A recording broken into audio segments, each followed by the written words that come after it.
Like all cheeses, mozzarella starts from milk. To assure good milk quality, the interior and exterior of tank trucks transporting milk must be washed after being emptied. A tank such as this one can carry an average of 30,000 liters of raw milk at a temperature of 3 or 4 degrees centigrade. Raw milk destined for cheese making contains 3.8% fats and 3.3% proteins.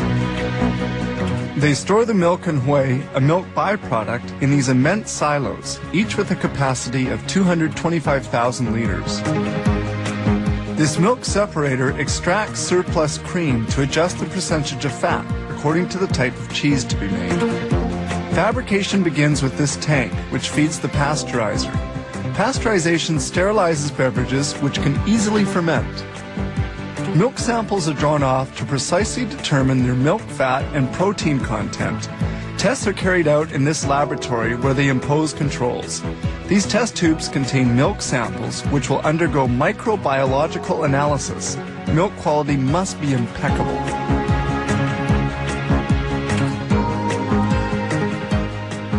This is a curdler with a 25,000 liter capacity into which milk and other essential ingredients for making mozzarella are introduced, such as the enzyme rennet that curdles the milk. This mix must be well stirred and cooked. The agitators are used to cut the whey into little lumps. This step takes about 30 minutes. The temperature of the tanks depends on the type of cheese they're making. Agitators continue stirring the milk. Once cooking is done, the whey is pumped onto tables to be drained. It stays there for about 25 minutes. The solid and the liquid are now well separated.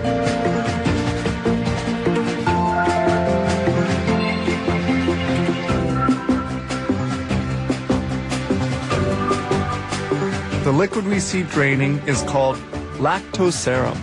The lactoserum will be concentrated and transformed into milk byproducts.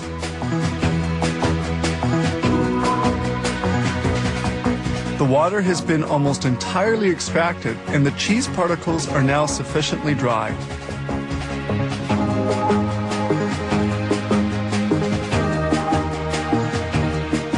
This large automated blade then moves cheese particles towards the next step.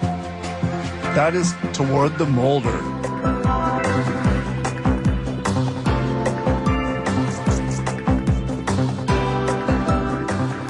In the molder, the cheese is cut up before being carried to the cooker, the final processing step.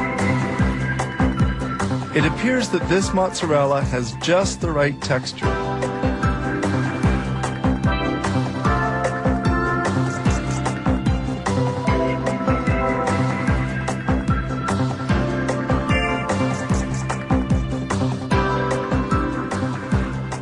The cheese finally arrives at the molder, which will give it the proper shape.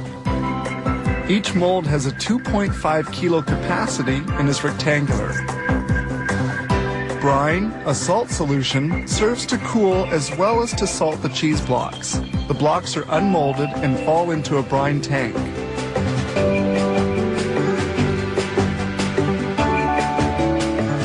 Following on, the cheese blocks will remain in another brine solution for a while. They are then carried by a conveyor towards another tank, where they will be immersed for 4 to 10 hours at a temperature of 2 degrees centigrade.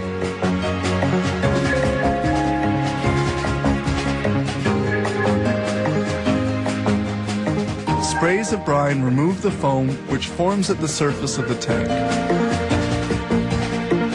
The 30,000 liters of milk that we saw coming in by truck at the beginning have enabled them to produce some 1,400 blocks of cheese in only 8 to 12 hours. The cheese blocks are finally vacuum packed, ready for shipment.